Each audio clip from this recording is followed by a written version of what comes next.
Hello everyone, मेरा नाम है सचिन। आपका माइंड मिंगल एकेडमी यहाँ पर बहुत बहुत स्वागत है। आज हम सोशोलॉजी जो इंडियन सोसाइटी बुक है उसका हम चैप्टर 3 डिस्कस करने वाले हैं, जिसका नाम social institution continuity and change है। हमने इस चैप्टर के सारे सोशोलॉजिस्ट को डिस्कस कर लिया था, मतलब 6 जो सोशोलॉजिस्ट थे वो सारे डिस्कस हो गए थे। आज हम इस चैप्टर को डिस्कस करेंगे, तो चलो स्टार्ट करते हैं। सबसे जो पहली हेडिंग है वो है caste and the caste system. समझते हैं कास्ट और कास्ट सिस्टम क्या होता है। Caste is the name of an ancient social institution. पुराने टाइम पर, एक एंशिएंट वाले टाइम पर समाज के अंदर जो इंस्टीट्यूशन बने थे उनमें से जो एक नेम दिया गया था सोशल इंस्टीट्यूशन को, वो था कास्ट। अब कास्ट वर्ड को समझते हैं। Caste is a definitely a part of Indian society. हम सबको पता है कि कास्ट जो वर्ड है वह इंडियन सोसाइटी का पार्ट है ना। तो आगे चलते हैं। कास्ट क्या है? Caste is a system where people are divided into groups based on their birth affecting their social status and jobs. Caste एक ऐसा सिस्टम है सोसाइटी के अंदर जो लोगों को डिवाइड करता है, एक ग्रुप को डिवाइड करता है बेस्ड ऑन अ बर्थ, उसके जन्म के बेस पर, affecting their social status and job. और वो जो कास्ट बर्थ के बेस पर लोगों को डिवाइड कर रहा है, ग्रुप को डिवाइड कर रहा है, वो क्या करता है? वो अफेक्ट करता है उनके सोशल स्टेटस को और जो वो काम कर रहे हैं उसको। कास्ट इन पास्ट मतलब पास्ट में जो कास्ट थी वो क्या थी उसको समझते हैं। Caste is actually a borrowing from the Portuguese. जो कास्ट जो वर्ड है वो एक पोर्तुगीज वर्ड है जिसे पोर्तुगीज से लिया गया है, जिसका क्या नाम है पोर्तुगीज में? कास्टा। ठीक है। कास्टा का मीनिंग क्या होता है? इसका मीनिंग होता है प्योर ब्रीड, एक असली नस्ल, है ना। Word refer to a broad institutional arrangement that in Indian language beginning with ancient Sanskrit. Broad institutional arrangement है इंडियन लैंग्वेज के अंदर किस चीज़ का? वर्ड्स का। वो कहाँ से शुरू होता है, उसकी बिगिनिंग कहाँ से होती है? उसकी बिगिनिंग होती है एंशिएंट संस्कृत से। The word refer to a broad institutional arrangement that in Indian language. हमारी जो इंडियन लैंग्वेज है उसके अंदर जो इंस्टीट्यूशनल अरेंजमेंट किया गया है, वर्ड्स का इंस्टीट्यूशनल अरेंजमेंट हुआ है, उसकी बिगिनिंग कहाँ से हुई है? एंशिएंट संस्कृत से हुई है। ठीक है। Refer two distinct term. देखिए दो डिस्टिंक्ट टर्म हैं, एक है वर्ण और जाति। हम दोनों को बाई वन डिस्कस करेंगे। पहले अपन वर्ण को डिस्कस करते हैं। Varna literally colour given to a fourfold division of society. Varna क्या है? वर्ण का लिटरली जो मीनिंग है वो है कलर। ये एक सोसाइटी के अंदर फोर फोल्ड डिवीजन देता है। अब हम इस फोर फोल्ड डिवीजन को समझेंगे कि सोसाइटी के अंदर ये जो वर्ण का फोर फोल्ड डिवीजन है वो क्या है। सबसे अपर में जो होते हैं वो ब्राह्मण होते हैं, सेकंड वन क्षत्रिय होते हैं, थर्ड वैश्या और फोर्थ होते हैं शूद्रास। अब देखिए इनके काम को भी हम देख लेते हैं। ब्राह्मण टीचिंग करते थे और ये क्या? एजुकेशन को प्रोवाइड करते थे लोगों को। अब देखिए क्षत्रिय का काम क्या होता था? क्षत्रिय का काम होता था, वो वॉरियर भी कहलाते थे, उनका काम होता था लोगों को डिफेंड करना। वैश्य का काम क्या होता? वैश्य लोग होते थे, उनका काम होता था व्यापार करना। शूद्रास का काम होता था, जो ऊपर 3 कैटेगरीज हैं ब्राह्मण क्षत्रिय वैश्य, इनको सर्व करना, इनकी सेवा करना, ये शूद्रास का काम होता था। समझते हैं आगे। Excluded a significant section of the population composed of outcast foreigner slaves। देखिए हमारे सोसाइटी के सेक्शन में से, मतलब जो हमारी सोसाइटी है उसकी कुछ पॉपुलेशन है, उसका एक सेक्शन लिया गया है और उससे सोसाइटी से एक्सक्लूड कर दिया गया है। कौन है ये आउटकास्ट। हम इन्हें आउटकास्ट बोलते हैं। जिसमें कौन कौन लाई करते हैं? इसमें फॉरेनर्स और स्लेव्स लाई करते हैं। स्लेव्स आपको पता होगा कौन होते हैं, जिन्हें हिंदी में अपन गुलाम बोलते हैं। और सेकंड वन हम ऐसे भी समझ सकते हैं कि जो कॉलोनियल वाले टाइम पर एक कंट्री से, मतलब एक किसी कंट्री से लोगों को दूसरी कंट्री में काम करने के लिए एक्सपोर्ट कर दिया जाता था, तो वो वहाँ जाकर क्या कहलाते थे? स्लेव्स कहलाते थे। और जो एक कंट्री से दूसरी कंट्री पर लोग आते हैं, विजिट करते हैं, उन्हें हम फॉरेनर बोलते हैं। अब समझते हैं पंचाम्स। पंचाम्स इज अ 5th कैटेगरी। देखिए इसे वर्ण सिस्टम के अंदर मेंशन नहीं किया गया है, लेकिन कोई हमसे पूछता है कि 5th कैटेगरी क्या है, तो हम बोल सकते हैं पंचाम्स। बस इसका इतना ही जिक्र है, तो हम कुछ ज़्यादा डिस्कस नहीं करेंगे इसके बारे में, आपकी बुक में भी दिया नहीं गया है। जाति। जाति क्या है? अब जाति को समझते हैं। जो हमने समझाया अभी वर्ण, वो हमने अभी वर्ण सिस्टम समझाया, अब हम जाति की बात कर रहे हैं। जाति इज अ जेनेटिक टर्म, जो जाति है वो क्या है, एक जेनेटिक टर्म है, रेफरिंग टू ए स्पीसीज और अ काइंड ऑफ एनीथिंग। हम किसी भी चीज की स्पीसीज के बारे में जब बताते हैं, जब हम प्लांट्स की स्पीसीज के बारे में बताएंगे, हम एनिमल्स की स्पीसीज के बारे में बताएंगे, ये कौन सी प्रजाति से है, ये कौन सी प्रजाति से है, तो सेम वही जाति है वो एक जेनेटिक टर्म है। ये पौधा कौन सी नस्ल का है ना, ये एनिमल कौन सी नस्ल का है, सेम ये सबके लिए लाई करता है। और जाति है जो हमारी सोसाइटी के अंदर भी इस जाति टर्म को लाया गया है, एक जेनेटिक टर्म है, समझते हैं आगे। Jati is the word most commonly used to refer to the institution of a caste in Indian language. देखिए, जाति जो एक वर्ड है वो कॉमनली यूज किया जाता है जो हमारे कास्ट के इंस्टीट्यूशन बने हुए हैं हमारी इंडियन लैंग्वेज के अंदर।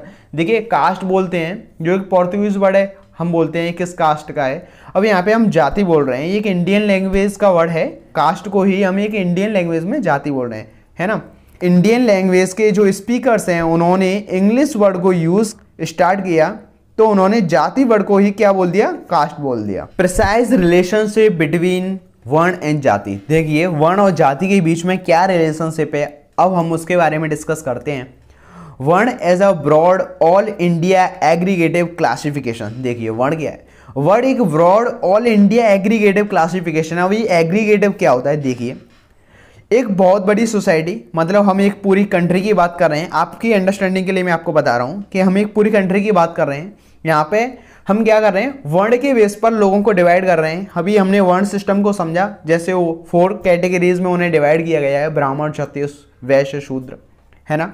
तो वो क्या है, ब्राह्मण के अंदर भी सब डिवीजन होंगे, उनके अंदर सब कास्ट होंगी, लेकिन हम एक बड़े ग्रुप के लोगों को जब हम एक ही चीज़ से डिफाइन कर देते हैं, बहुत सारे लोगों को, एक पूरे ग्रुप को एक चीज़ से डिफाइन कर देते हैं, जैसे बहुत सारे लोग, उनके अंदर सब डिवीजन होंगे, सब कास्ट होंगी, लेकिन हम उन्हें बोल क्या रहे हैं, ब्राह्मण बोल रहे हैं। ऐसी क्षत्रिय में, ऐसी वैश्य में, ऐसी ही शूद्रास में।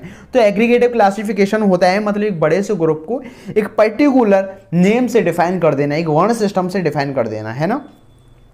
आई होप ये आपको क्लियर हो गया होगा। Jati is a taken to be a regional और अ लोकल सब क्लासिफिकेशन। जाति क्या है, मैंने जैसा कि बताया, वर्ण सिस्टम को हम एक ब्रॉड लेवल पर क्लासिफिकेशन हो रहा है, वो है जाति। जाति एक रीजनल और लोकल लेवल पर जो क्लासिफिकेशन होता है वो जाति होती है ना। रीजनल और लोकल सब क्लासिफिकेशन जाति। हम किसी भी पर्टिकुलर एरिया के अंदर, एक छोटे एरिया के अंदर, एक रीजनल लोकल एरिया के अंदर जब हम किसी ग्रुप को या किसी भी इंडिविजुअल के बारे में बात करते हैं, उसे टर्म देते हैं जाति है। जब हम उसकी कास्ट का पता लगाते हैं, जब हम उसकी जाति का पता लगाते हैं, समझते हैं आगे।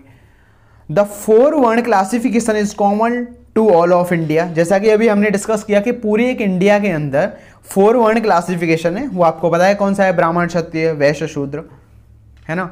जाति has more local classification that vary region to region based on hierarchy. देखिए, जाति है वो क्या है, एक मोर लोकल क्लासिफिकेशन है, एक रीजनल लेवल पर क्लासिफिकेशन है ना। वो रीजन टू रीजन वेरी करता है और ये बेस्ड ऑन हायरार्की। अब हायरार्की क्या होती है, हायरार्की पर बेस करता है। जैसे हायरार्की होती है जिसमें हम अपर कास्ट होती है, लोअर कास्ट होती है, तो जाति एक जो टर्म है वो हायरार्की के बेस पर ही डिवाइड किया गया है, उसका जो क्लासिफिकेशन है वो हायरार्की के बेस पर है। जैसे कि हाई स्टेटस वाले लोग हैं उन्हें अपर कास्ट बोल रहे हैं, जो लो स्टेटस वाले लोग हैं हम उन्हें लोअर कास्ट बोल रहे हैं। आई होप आपको समझ में आ गया होगा। अब देखते हैं, वर्ण क्लासिफिकेशन इज रफली 3000 ईयर्स ओल्ड। देखिए, जो वर्ण क्लासिफिकेशन है वो लगभग 3000 साल पुराना है। Caste system stood for different things in different time. और जो कास्ट सिस्टम है वो डिफरेंट चीज़ों के लिए और डिफरेंट टाइम पर खड़ा हुआ था। अब वो हमारे इंडिया के अंदर एग्जिट कर रहा है। वो कैसे कर रहा है, एक रीजनल और लोकल लेवल पर एग्जिट कर रहा है। जब हम ब्रॉड लेवल पर किसी चीज़ की बात करते हैं तो वहाँ पे आज भी हम वर्ण सिस्टम को यूज़ करते हैं। आप दूसरी जगह पर जाओगे तो वहाँ आप रीजनल अपनी कास्ट के बारे में, अपनी जाति के बारे में नहीं बताओगे, आप डायरेक्ट वर्ण सिस्टम के बारे में, I am a Kshatriya, I am a ब्राह्मण, आई एम अ शूद्र, आई एम अ वैश्य, है ना, जब भी लोग समझ पाएंगे। लेट वैदिक पीरियड बिटवीन 900 BC 500 BC, इसके बीच कुछ पॉइंट है उन्हें डिस्कस करते हैं। Varna system and consisted of only 4 major division. वर्ण सिस्टम के अंदर 4 मेजर डिवीजन है, अब उनकी बात करते हैं। These division were not very elaborate और वेरी रिजिड। ये जो डिवीजन है वो अच्छे तरीके से व्याख्यान नहीं है, एलोबोरेट नहीं किए गए हैं और ना ही बहुत ज़्यादा रिजिड है। क्या है समझेंगे आगे। They were not determined by birth, इन्हें बर्थ की बेस पर डेटरमाइंड नहीं किया जाता है, इन्हें जन्म सिद्ध अधिकार से निश्चित नहीं किया जाता है। जैसे कि आप अब सोच रहे होंगे कि मतलब क्या है इसका, determined by, not determined by birth.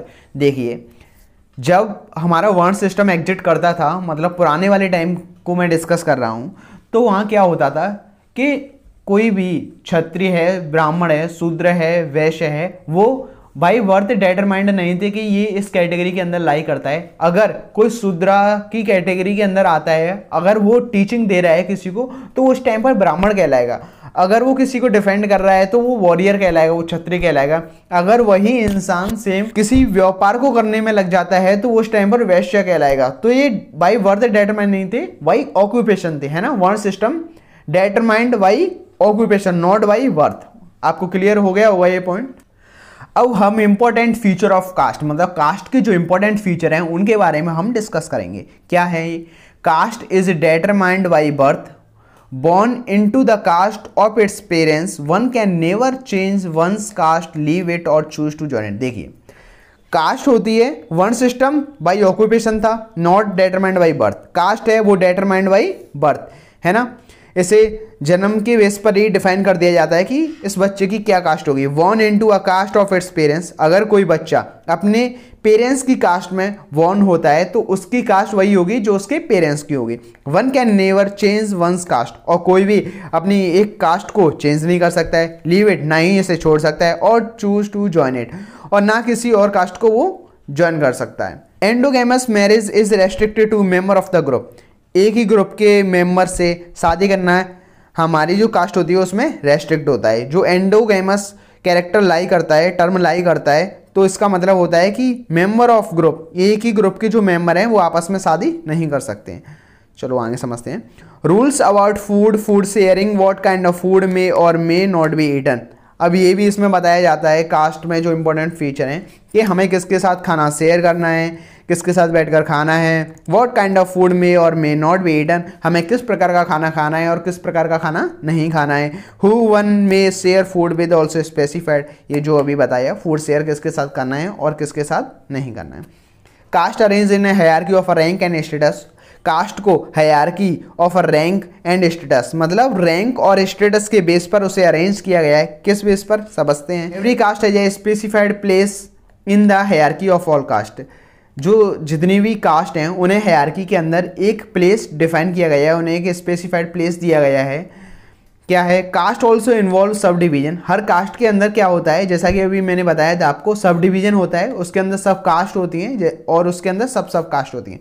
जैसे मैं आपको समझाता हूँ, कोई ब्राह्मण है ना, ब्राह्मण है कोई, और जब हम उसे लोकल लेवल पर जानेंगे तो क्या लगा लेते हैं, वो शर्मा बोलते हैं, है ना। अब उनके क्या हो, गोत्र अलग होंगे। मैं आपको अपनी लैंग्वेज में समझा रहा हूँ, आपको आई होप समझ में आ जाए। इजी करने के लिए इस चीज़ को, गोत्र होंगे तो उनके गोत्र अलग अलग होंगे।